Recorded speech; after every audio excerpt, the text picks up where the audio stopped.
Praise the Lord. ഇന്നത്തെ നമ്മുടെ online ക്ലാസ്സുകളിലേക്ക് എല്ലാ കുഞ്ഞുങ്ങൾക്കും സ്വാഗതം. എല്ലാവരും സന്തോഷമായിരിക്കുന്നു എന്ന് വിശ്വസിക്കുന്നു.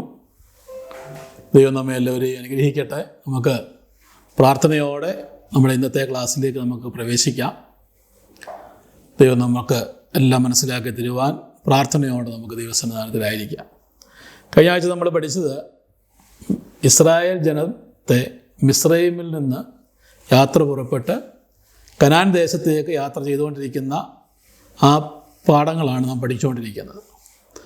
കഴിഞ്ഞ ആഴ്ചയിൽ നമ്മൾ അവസാനിപ്പിക്കുമ്പോൾ സീനായിൽ അവരെത്തിച്ചേർന്നു.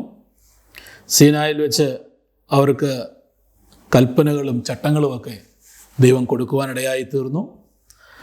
സീനായിൽ വെച്ചാണ് ഇസ്രായേൽ എന്ന നിലയിൽ അവർ ആദ്യത്തെ ജനസംഖ്യ എടുക്കുന്നത് സീനായിൽ വെച്ചാണ്. അത് നമ്മൾ കഴിഞ്ഞ ആഴ്ച പറയുവാനിടയായി തീർന്നു. എത്ര പേരുണ്ടായിരുന്നു? 20 വയസ്സിന് മുകളിലുള്ള എത്ര പേരുണ്ടായിരുന്നതായിട്ടാണ് നമ്മൾ പഠിച്ചത്? 6,03,550 പേര് ആയിരുന്നു ആദ്യത്തെ ജനസംഖ്യയിൽ ഉണ്ടായിരുന്നത്. ഇന്ന് നമ്മൾ ഇനി പഠിക്കാൻ പോകുന്നത് സീനായ് മുതൽ അവർ കനാൻ ദേശം വരെ സഞ്ചരിച്ച ആ സഞ്ചാരത്തെക്കുറിച്ചാണ്. ഏതൊക്കെ സ്ഥലങ്ങളിൽ കടന്നു ചെന്നു, അവിടെയൊക്കെ സംഭവിച്ചതായ പ്രധാനമായ സംഭവങ്ങൾ എന്തൊക്കെയാണ് എന്നതാണ് നമ്മൾ തുടർന്ന് പഠിക്കുവാനായിട്ട് പോകുന്നത്. സീനായിൽ നിന്ന് അവർ തബേര എന്ന് പറയുന്ന സ്ഥലത്തെത്തി. തബേരയിലെത്തിയപ്പോൾ അത് നമ്മൾ ഓർക്കണം, ലക്ഷക്കണക്കിന് ജനമാണ് ഇങ്ങനെ നടന്നു പോയിക്കൊണ്ടിരിക്കുന്നത്. അവരിങ്ങനെ യാത്ര തിരിച്ച് പോയിക്കൊണ്ടിരിക്കുമ്പോൾ തബേര എന്ന സ്ഥലത്തെത്തിയപ്പോൾ ആ ജനം പിറുപിറുക്കുവാൻ തുടങ്ങി. എന്താണ് ഈ പിറുപിറുക്കുക എന്ന് പറഞ്ഞു കഴിഞ്ഞാൽ, നമുക്ക് ദൈവം ചെയ്യുന്ന അല്ലെങ്കിൽ നമുക്ക് ദൈവം ചെയ്യുന്ന പല നന്മകളെക്കുറിച്ച് ഓർത്തിട്ട് ദൈവത്തെ സ്തുതിക്കുവാനും സാധിക്കും. ദൈവം ചെയ്യാതിരുന്ന അല്ലെങ്കിൽ നമുക്ക് ഇഷ്ടപ്പെടാതിരുന്ന കാര്യങ്ങളെയൊക്കെ ഓർത്ത് ദൈവത്തിനെതിരെ സംസാരിക്കുന്നതിനാണ് ഈ പിറുപിറുക്കുക എന്ന് പറയുന്നത്. ഈ ഇസ്രായേൽ ജനത്തെ ദൈവം മിസ്രൈമിലെ അടിമത്തത്തിൽ നിന്ന് വിടുവിച്ചുകൊണ്ട് വന്നു. ചെങ്കടലിൻ്റെ മുമ്പിൽ വന്നപ്പോൾ അവർക്ക് വേണ്ടി ചെങ്കടലിൽ വഴിയൊക്കെ തുറന്ന് അവരെ ഇപ്പോൾ സീനായ് മലയിൽ നിന്ന് അവർക്ക് ചട്ടങ്ങളൊക്കെ കൊടുത്ത് അവരെ ഇങ്ങനെ നടത്തിക്കൊണ്ടിരിക്കുകയാണ്. അതായത് തബേരയിലെത്തിയപ്പോൾ ഈ ജനം പിറുപിറുക്കുവാനായിട്ട് തുടങ്ങി. പിറുപിറുക്കുന്നത് ദൈവത്തിന് ഒട്ടും ഇഷ്ടമുള്ള ഒരു സ്വഭാവമല്ല. അതുകൊണ്ട് ദൈവത്തിന് അവരോട് കോപമുണ്ടാകുകയും ദൈവം ആ സ്വർഗത്തിൽ നിന്ന് തീ ഇറക്കി, ആകാശത്ത് നിന്ന് തീ ഇറക്കി ജനത്തെ കുറേ പേര് നശിച്ചു പോകുവാനായിട്ട്, മരിക്കുവാനായിട്ട് ഇടയായിത്തീർന്നു. എന്നാൽ പെട്ടെന്ന് തന്നെ ദൈവത്തിൻ്റെ ആ തീ അവസാനിപ്പിച്ചതുകൊണ്ട് മുഴുവൻ പേര് നശിച്ചു പോയില്ല. കുറച്ച് പേര് തബേരയിൽ വെച്ച് മരിച്ചു പോകുവാനായിട്ട് ഇടയായിത്തീർന്നു. അതിനുശേഷവും ഇവർ വീണ്ടും ഇവരുടെ കൂട്ടത്തിലുള്ള സമ്മിശ്ര ജാതികൾ അവരൊരുമിച്ച് കൂടി പിറുപിറുക്കുവാനായിട്ട് തുടങ്ങി. അവിടെ വെച്ച് അവർ പിറുപിറുക്കുന്ന എന്ത് ചോദിച്ചാൽ, ഞങ്ങൾക്ക് കഴിഞ്ഞ ക്ലാസ്സിൽ നമ്മൾ പഠിച്ചു, അവർക്ക് നല്ല തേൻ കൂട്ടി കഴിക്കുന്ന ദോശ പോലെയുള്ള രുചിയുള്ള മന്ന കൊടുത്തതിനെക്കുറിച്ച് നമ്മൾ പഠിച്ചു. ഇപ്പോൾ അവർ ഈ സ്ഥലത്ത് വന്നപ്പോൾ ചോദിക്കും, ഞങ്ങൾക്ക് ഇറച്ചി ആരാണ് തരുന്നത്? ഞങ്ങൾക്ക് ഈ മന്ന മാത്രമേ ഉള്ളൂ. മന്നയെ അവർ വലിയ കാര്യമാക്കാതെ സംസാരിച്ചു. ഞങ്ങൾക്ക് ഇറച്ചി വേണം, ഇറച്ചി ആര് തരും എന്ന നിലയിൽ അവർ സംസാരിക്കാനിടയായി തീർന്നു. അത് കേട്ടപ്പോഴും ദൈവത്തിന് കോപമുണ്ടായി. എന്നാലും ദൈവം അവർക്ക് ഭക്ഷിക്കുവാനായിട്ട് കാടപ്പക്ഷികളെ നൽകുവാനിടയായി തീർന്നു. അനേക കാടപ്പക്ഷികൾ, ചെറിയ പക്ഷിയാണ്, ആ പക്ഷികൾ വന്ന് പറന്ന് ഇവർക്ക് കൈയെത്തി പിടിക്കാവുന്ന ദൂരത്ത് വന്ന് നിൽക്കുകയും അങ്ങനെ ആ കാടപ്പക്ഷികളെ അവർ പിടിച്ച് ഭക്ഷിക്കുവാനായിട്ട് ഇടയായിത്തീർന്നു. എന്നാൽ അപ്പോഴും അവർ ഭക്ഷിച്ചുകൊണ്ടിരിക്കുമ്പോൾ തന്നെ, ഈ ഇറച്ചി അവരുടെ വായിലിരിക്കുമ്പോൾ തന്നെ ദൈവത്തിൻ്റെ കോപം അവരോടുണ്ടാകുകയും ആ സ്ഥലത്ത് അനേകരെ ദൈവം നശിപ്പിക്കുവാനായിട്ട് ഇടയായിത്തീർന്നു. ആ സ്ഥലത്ത് അങ്ങനെ മരിച്ചുപോയ അനേകരെ കൊണ്ട് കുഴിച്ചിട്ടത് കൊണ്ട് ആ സ്ഥലത്തിന് കിബ്രോത്ത് ഹത്താവ എന്ന് ആ സ്ഥലത്തിന് പേരിട്ടു. കിബ്രോത്ത് ഹത്താവ എന്ന പേര് ആ സ്ഥലത്തിന് ഇടയായത്. അവിടുന്ന് വീണ്ടും ഇവർ യാത്ര തിരിച്ചു. ജനം പിന്നീട് അടുത്ത ചെന്ന സ്ഥലത്തിൻ്റെ പേര് ഹസേരോത്തിലെത്തി. ഹസേരോത്ത് സ്ഥലത്തിൻ്റെ പേരുകൾ നിങ്ങൾ മറക്കല്ല, പഠിച്ചിരിക്കണം. സീനായിൽ നിന്ന് യാത്ര തിരിച്ചു, തബേരയിലെത്തി. തബേരയിൽ സംഭവിച്ച കാര്യങ്ങൾ നമ്മൾ മനസ്സിലാക്കി. അതിനുശേഷം ഹസേരോത്ത് എന്ന് പറയുന്ന സ്ഥലത്ത് അവർ എത്തുവാനിടയായിത്തീർന്നു. അവിടെ വെച്ച് മോശയുടെ മൂത്ത സഹോദരിയായ മിരിയാമും അതുപോലെ തന്നെ അഹരോനും ഒക്കെ ഇവർ രണ്ടുപേരും മോശയ്ക്കെതിരായിട്ട് പിറുപിറുക്കുവാൻ തുടങ്ങി. മോശ മാത്രമേ ഉള്ളൂ വിശുദ്ധനായ വ്യക്തി, മോശയിൽ കൂടെ മാത്രമേ ദൈവം സംസാരിക്കത്തുള്ളൂ, ഇങ്ങനെയൊക്കെയുള്ളതായ മോശയോട് എതിർത്തുള്ളതായ സംസാരങ്ങൾ അവർ സംസാരിച്ചു. മോശയെക്കുറിച്ച് ദൈവത്തിൻ്റെ വചനം പറഞ്ഞിരിക്കുന്നത് മോശ സകല ഭൂവാസികളിൽ വെച്ച് വളരെ സൗമ്യനായ വ്യക്തിയാണെന്നാണ്.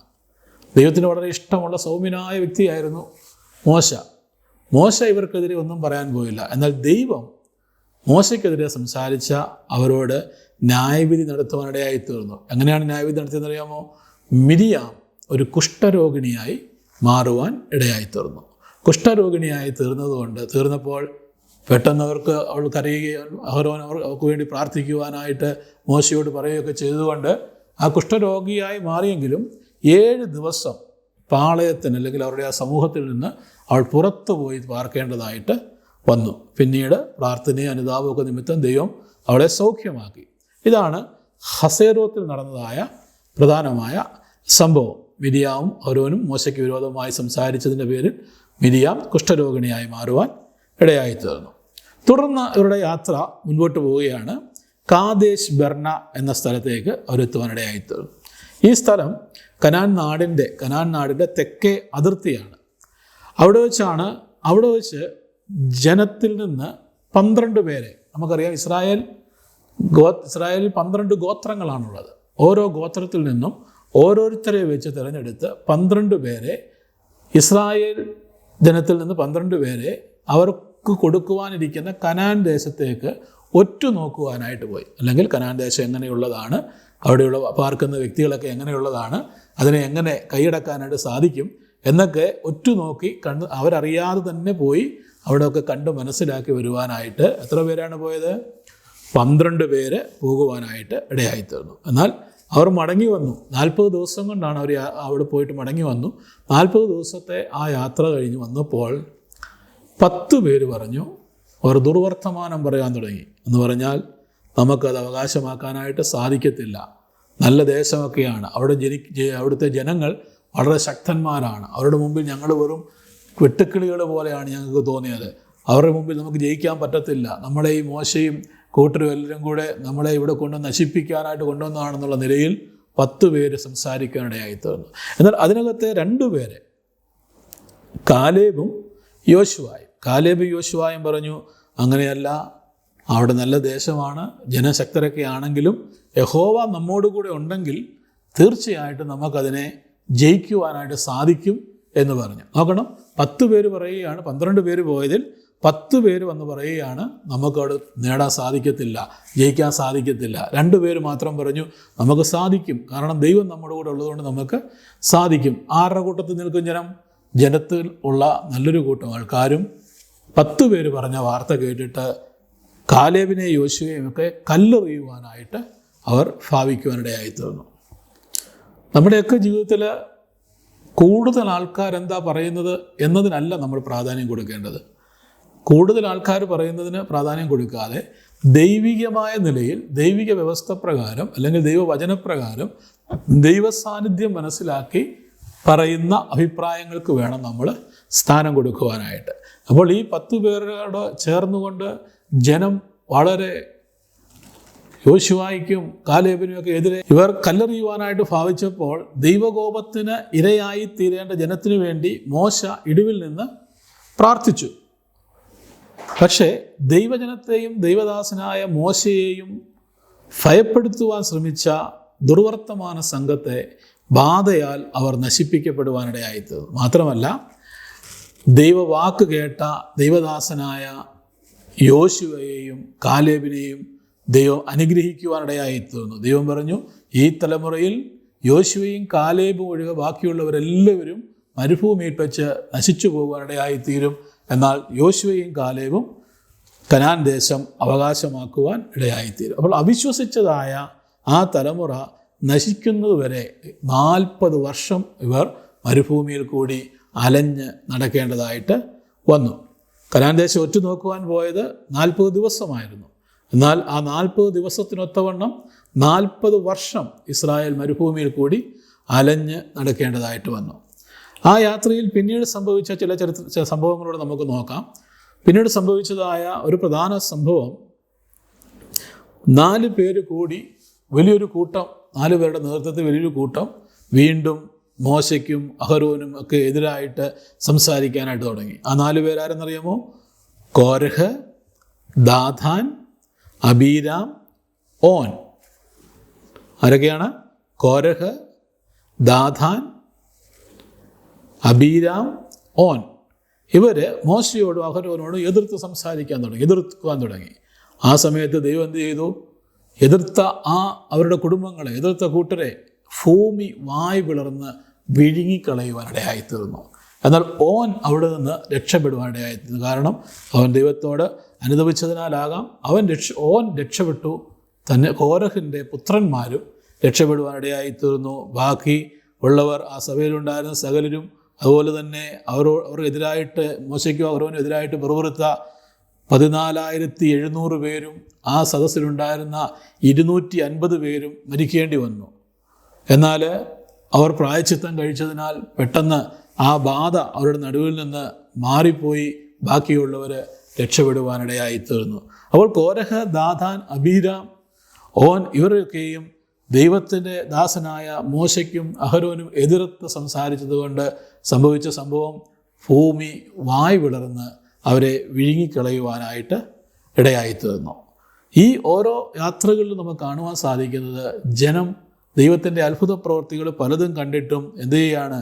വീണ്ടും പിറുപിറുക്കുന്നു, വീണ്ടും നേതൃത്വത്തിനെതിരെ സംസാരിക്കുന്നു. അതിനനുസരിച്ചുള്ള ശിക്ഷാവിധികൾ ദൈവം കൊടുക്കുമ്പോഴും ജനം പിന്നെയും, കുറേ പേര് മരിക്കുന്നുവെങ്കിലും ജീവനോടിരിക്കുന്നവർ വീണ്ടും കുറച്ച് കഴിയുമ്പോൾ വീണ്ടും പിറുപിറുക്കുന്നതായിട്ട് നമുക്ക് കാണുവാനായിട്ട് സാധിക്കും. 38 വർഷം അതുകൊണ്ട് വീണ്ടും അലഞ്ഞു നടക്കേണ്ടതായിട്ട് വന്നു. അങ്ങനെ അലഞ്ഞു നടന്ന് അവരെവിടെ എത്തി? സെയിർ പർവ്വതത്തിനടുത്തുള്ള കാദേശ് എന്ന് പറയുന്ന സ്ഥലത്ത് എത്തുവാനിടയായിത്തീർന്നു. സെയിർ പർവ്വതത്തിനടുത്തുള്ള കാദേശ്, മറക്കരുത്, സ്ഥലങ്ങളുടെ പേരുകൾ നമ്മൾ മറക്കരുത്. കാദേശിലെത്തി. ഈ കാദേശിൽ വെച്ച് സംഭവിച്ച ഒരു പ്രധാന സംഭവമാണ്, അവിടെ വെച്ച് മോശയുടെ സഹോദരിയായ മിരിയാം മരിക്കുവാനായിട്ട് ഇടയായിത്തീർന്നു. മിരിയാമിൻ്റെ മരണം എവിടെ വെച്ച് നടന്നു? കാദേശിൽ വെച്ച് നടക്കുവാനിടയായിത്തീർന്നു. വീണ്ടും അവർ യാത്ര ചെയ്യുമ്പോൾ ആ സ്ഥലത്ത് വെച്ച്, കാദേശിൽ വെച്ച് അവർക്ക് വെള്ളം കിട്ടാതെ വന്നു. കുടിക്കുവാൻ വെള്ളം കിട്ടാതെ വന്നു. നേരത്തെ നമ്മൾ മാറായിൽ വെച്ച് അവർക്ക് വെള്ളം കിട്ടാതെ വന്നതിനെക്കുറിച്ച് നമ്മൾ പഠിച്ചിരുന്നു. ഇവിടെ ഈ കാദേശ് എന്ന് പറയുന്ന സ്ഥലത്തും അവർക്ക് വെള്ളം കിട്ടാതെ വന്നു. അപ്പോൾ ജനം പിറുപിറുക്കുവാനായിട്ട് തുടങ്ങി. എന്തെങ്കിലും ഒരു ചെറിയ പ്രയാസം ഉണ്ടാകുമ്പോഴേ ജനം ദൈവത്തോട് പിറുപിറുക്കുവാനായിട്ട് തുടങ്ങി. മോശയ്ക്ക് ഭയങ്കര കോപമുണ്ടായി ആ സമയത്ത് ദൈവം മോശയോട് പറഞ്ഞു, നീ പാറയോട് കൽപ്പിക്കുക, ഒരു പാറയോട് കൽപ്പിക്കുക, ആ സമയത്ത് നിനക്ക് വെള്ളം ലഭിക്കുമെന്ന് മോശയോട് പറഞ്ഞു. മോശ ഇങ്ങനെ കോപിച്ചൊക്കെ നിൽക്കുന്ന സമയത്താണ് ദൈവം പറയുന്നത്. മോശ എന്ത് ചെയ്തെന്നറിയാമോ? മോശ പാറയോട് കൽപ്പിക്കേണ്ടതിന് പകരമായിട്ട് പാറയെ 2 പ്രാവശ്യം അടിക്കുവാനിടയായിത്തീർന്നു. അത് ദൈവത്തിന് ഇഷ്ടപ്പെട്ടില്ല. ശ്രദ്ധിക്കുക, മോശയെ ദൈവത്തിന് വളരെ കാര്യമാണ്, ഇഷ്ടമാണ്. മോശയ്ക്കെതിരെ പിറുപിറുത്ത സംസാരിച്ച മിരിയാമിനെ കുഷ്ഠരോഗിണിയാക്കിയതാണ്. മോശയ്ക്കെതിർത്ത് സംസാരിച്ചവരെ ദൈവം ഭൂമി വായ് പിളർന്ന് വിഴുങ്ങത്തക്കവണ്ണമുള്ള പ്രവൃത്തികളൊക്കെ ദൈവം ചെയ്തതാണ്. എന്നിട്ട് അടുത്ത ഘട്ടം വന്നപ്പോൾ മോശയോട് ദൈവം പറഞ്ഞു, നീ പാറയോട് കൽപ്പിക്കുവാൻ പറഞ്ഞു. പക്ഷേ കൽപ്പിക്കുന്നതിന് പകരം എന്ത് ചെയ്തു? പാറയെ 2 പ്രാവശ്യം അടിക്കുവാനിടയായിത്തീർന്നു. അങ്ങനെ മോശ യഹോവയോട് അനുസരണക്കേട് കാണിക്കുവാനിടയായിത്തീർന്നു. അല്ലെങ്കിൽ ദൈവം പറഞ്ഞത് ചെയ്യാതെ പറയാത്ത നിലയിൽ പ്രവർത്തിക്കുവാനായിട്ട് ഇടയായിത്തീർന്നു. എന്നിട്ടും പാറയിൽ നിന്ന് വെള്ളം വന്നു, അവർ കുടിച്ചു, അവരുടെ ദാഹം ശമിച്ചു. എന്നിരുന്നാലും ഒരു ശിക്ഷയും പ്രസ്താവിക്കപ്പെട്ടു. ദൈവം പറഞ്ഞു, മോശ എന്ത് ചെയ്തില്ല? കനാൻ ദേശത്ത് എത്തുകയില്ല. മോശ കനാൻ ദേശത്ത് എത്തത്തില്ല. കനാൻ ദേശത്ത് എത്തുന്നതിന് മുമ്പേ മോശയും അഹരോനും മരിക്കും എന്നുള്ള ആ ശിക്ഷയും ഈ കാരണത്താൽ പ്രസ്താവിക്കപ്പെടുവാൻ ഇടയായിത്തീർന്നു. അങ്ങനെ മോശയ്ക്കും അഹരോനും കനാനിലേക്കുള്ള പ്രവേശനം നഷ്ടപ്പെട്ടു. അങ്ങനെ അതിനുശേഷമായിട്ട് അവർ യാത്ര ചെയ്ത് ഹോർ എന്ന് പറയുന്ന പർവ്വതത്തിലെത്തിയപ്പോൾ ആ സമയത്ത് അഹരോന് 123 വയസ്സുണ്ടായിരുന്നു. അപ്പോൾ അഹരോൻ അവിടെ വെച്ച് തൻ്റെ വിശ്രാമ സ്ഥലമായ, അല്ലെങ്കിൽ നമ്മൾ അബ്രഹാമിൻ്റെ മടി എന്ന് പറയുന്ന സ്ഥലത്തേക്ക് അല്ലെങ്കിൽ അഹരോൻ ചേർക്കപ്പെട്ടു. അഹരോൻ 123 വയസ്സിൽ ഹോർ പർവ്വതത്തിൽ വെച്ച് മരിക്കുവാനിടയായിത്തീർന്നു. അതിനുശേഷം അഹരോൻ്റെ മകനായ എലയാസറിനെ പുരോഹിതനാക്കുവാൻ ഇടയായിത്തീർന്നു. അഹരോൻ്റെ സ്ഥാനത്ത് അഹരോൻ്റെ മകൻ എലയാസർ പുരോഹിതനായി. അഹരോനെക്കുറിച്ച് 30 ദിവസം ജനം വിലപിച്ച് കരയുവാനൊക്കെ ഇടയായിത്തീർന്നു. അങ്ങനെ ആ കഷ്ടതയിലും ദൈവത്തിൻ്റെ ക്രോധാഗ്നിയിലും ഒക്കെ കടന്നുപോയ ജനം വീണ്ടും പാലും തേനും ഒഴുകുന്നതായ ആ വാഗ്ദത്ത നാടിനെ ലക്ഷ്യമാക്കി വീണ്ടും യാത്ര ചെയ്യുവാനിടയായിത്തീർന്നു. വീണ്ടും കുറച്ചുകൂടി മുമ്പോട്ട് പോയി കഴിഞ്ഞപ്പോൾ ഈ യാത്രയുടെ ദൈർഘ്യവും കഷ്ടതയും ഒക്കെ നിമിത്തം ജനം വീണ്ടും പിറുപിറുക്കുവാനായിട്ട് തുടങ്ങി. ഇസ്രായേൽ ജനം അനേക തവണ പിറുപിറുത്ത് ദൈവത്തെ കോപിപ്പിക്കുവാനിടയായിത്തീർന്നു. ആ സമയത്ത് ഈ സ്ഥലത്ത് വെച്ച് അവർ പിറുപിറുത്തപ്പോൾ ദൈവം അഗ്നിസർപ്പങ്ങളെ അവരുടെ നടുവിലേക്ക് അയച്ചു. ആ സർപ്പങ്ങളുടെ കടിയേറ്റ് ഇവർ മരിച്ചു വീഴുവാനായിട്ട് തുടങ്ങി. അഗ്നിസർപ്പത്തിൻ്റെ കടിയേറ്റ് വളരെ ജനങ്ങൾ മരിച്ചപ്പോൾ മരിക്കാതിരുന്നവർ അനുദപിച്ച് ദൈവമുമ്പാകെ കരഞ്ഞു. ആ സമയത്ത് ദൈവം ഒരു പദ്ധതി അവിടെ ഒരുക്കി. എന്താണെന്നറിയാമോ? ഇസ്രായേൽ പാളയത്തിൻ്റെ നടുവിലായിട്ട് ഒരു പിച്ചള സർപ്പത്തെ തൂക്കിയിടുവാൻ പറഞ്ഞു. പിച്ചള കൊണ്ട് ഒരു സർപ്പത്തിൻ്റെ രൂപമുണ്ടാക്കി പിച്ചള സർപ്പത്തെ തൂക്കിയിട്ടു. സർപ്പത്തിൻ്റെ കടിയേൽക്കുന്നവർ വിശ്വാസത്തോടുകൂടെ ആ പിച്ചള സർപ്പത്തിലേക്ക് നോക്കുകയാണെങ്കിൽ അവർക്ക് മരിക്കാതെ രക്ഷപ്പെടുവാനായിട്ട് സാധിക്കും. അപ്പോൾ ഏതൊരു വ്യക്തിയും ഈ കടി ഏറ്റു കഴിഞ്ഞാൽ ഉടനെ എന്ത് ചെയ്യണം? പിച്ചള സർപ്പത്തിലേക്ക് നോക്കുവാനിടയായിത്തീരണം. നോക്കിക്കഴിയുമ്പോൾ ദൈവം അവരെ വിടുവിക്കുവാനിടയായിത്തീരും. ഈ പിച്ചള സർപ്പം നമ്മൾ മനസ്സിലാക്കേണ്ടത്, ഈ പിച്ചള സർപ്പം എന്തിനെ കാണിക്കുന്നു? ഭൂമിയുടെ മധ്യസ്ഥാനമായ പാലസ്തീനിൽ കാൽവറി മലയുടെ മുകളിൽ റോമൻ പടയാളികളാൽ ഉയർത്തി തൂക്കപ്പെട്ട ക്രിസ്തുവിന് സദൃശ്യമാണ് ഈ സർപ്പം. മോശ മരുഭൂമിയിൽ സർപ്പത്തെ ഉയർത്തിയതുപോലെ മനുഷ്യപുത്രനെയും ഉയർത്തേണ്ടതാകുന്നു എന്നുള്ള ദൈവവചനം നമുക്ക് കാണുവാനായിട്ട് സാധിക്കും യോഹന്നാൻ്റെ സുവിശേഷത്തിൽ. അപ്പോൾ ഹോർ പർവ്വതത്തിൽ വെച്ച് അഹരോൻ മരിക്കുന്നു. തുടർന്നുള്ള യാത്രയിൽ എലയാസറിനെ പുരോഹിതനായി മാറ്റി. അതിനുശേഷം വീണ്ടും ജനം പിറുപിറുത്തപ്പോൾ അഗ്നിസർപ്പങ്ങൾ കടന്നു വരികയും അഗ്നിസർപ്പത്തിൻ്റെ കടിയേറ്റ് മരിച്ചവർ അവർക്ക് രക്ഷപ്പെടുവാനായിട്ട് ദൈവം വെച്ച മാർഗം അവർ പിച്ചള സർപ്പത്തെ നോക്കി രക്ഷപ്രാപിച്ചു. അത് യേശു ക്രിസ്തുവിനെ കാണിക്കുകയാണ്. വീണ്ടും അവർ യാത്ര തിരിച്ച് തുടർന്നുള്ള വഴിയിൽ അവർ പോകുമ്പോൾ ചില യുദ്ധങ്ങൾ അവർക്ക് നേരിടേണ്ടതായിട്ട് വന്നു.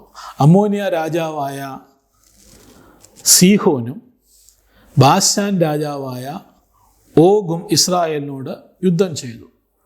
എന്നാൽ ആ യുദ്ധത്തിലൊക്കെ ദൈവം അവരോട് കൂടെ ഉണ്ടായിരുന്നുകൊണ്ട് ആരെല്ലാം യുദ്ധം ചെയ്തോ അവരെയൊക്കെ ജയിക്കുവാനായിട്ട് അവർക്ക് സാധിച്ചു. അവരുടെ ദേശങ്ങളൊക്കെ കൈവശമാക്കി യുദ്ധങ്ങളിലൊക്കെ ജയിച്ച് അവർ മുമ്പോട്ട് പോയി. യെരിഹോവിനെതിരെ യോർദാൻ ഇക്കരെയുള്ള സമഭൂമിയായ മോവാബ് എന്ന് പറയുന്ന സ്ഥലത്ത് പാളയമിറങ്ങി. മോവാബിൽ പാളയമിറങ്ങുവാൻ ഇടയായിത്തീർന്നു. ഈ മോവാബിൽ പാളയമിറങ്ങുന്ന സമയത്താണ് മോവാബ്യ രാജാവായ ബാലാക്ക് ബിലയാമിനെ കൊണ്ടുവന്ന് ഇവരെ ശപിക്കുവാനായിട്ട് വിളിച്ചുകൊണ്ടിരുന്നതൊക്കെ നിങ്ങൾ ചെറിയ ക്ലാസ്സുകളിൽ നമ്മൾ പഠിച്ചിട്ടുള്ളതാണ്. അങ്ങനെ അവർ വന്ന് ശപിക്കുവാനായിട്ട്, ഇസ്രായേൽ ജനത്തെ ശപിക്കുവാനായിട്ട് മോവാബ്യ രാജാവായ ബാലാക്ക് ബിലയാമിനെ വിളിച്ചുകൊണ്ട് വന്നെങ്കിലും അവന് ശപിക്കുവാൻ സാധിച്ചില്ല. അവൻ ശപിക്കുവാൻ വായ തുറന്നപ്പോൾ ശാപവാക്കുകൾ വരാതെ അനുഗ്രഹ വാക്കുകൾ വന്നതായിട്ട് നമുക്ക് കാണുവാൻ സാധിക്കും. എന്നിരുന്നാലും ഈ ബിലയാം പോകുന്ന സമയത്ത് ഒരു ഉപദേശം ഇവർക്ക് ബാലാക്കിന് പറഞ്ഞു കൊടുത്തിട്ട് പോയി. ജനത്തെ ദുർനടപ്പിലേക്കും വിഗ്രഹാരാധനയിലേക്കും നയിക്കുവാനുള്ള ഒരു വഴി പറഞ്ഞു കൊടുക്കുകയും അങ്ങനെ ഇസ്രായേലിനെ തെറ്റിച്ച് വിഗ്രഹാരാധനയിലേക്കും ദുർനടപ്പിലേക്കും ഇസ്രായേൽ ജനം നടക്കുവാനിടയായി തീർന്നു. ഈ ഉപദേശം ബിലയാമിൽ നിന്ന് ബാലാക്കിന് ലഭിച്ചതായിരുന്നു. അതുമൂലം ഇസ്രായേലിൽ 24,000 പേര് മരിക്കുവാനിടയായി തീർന്നു.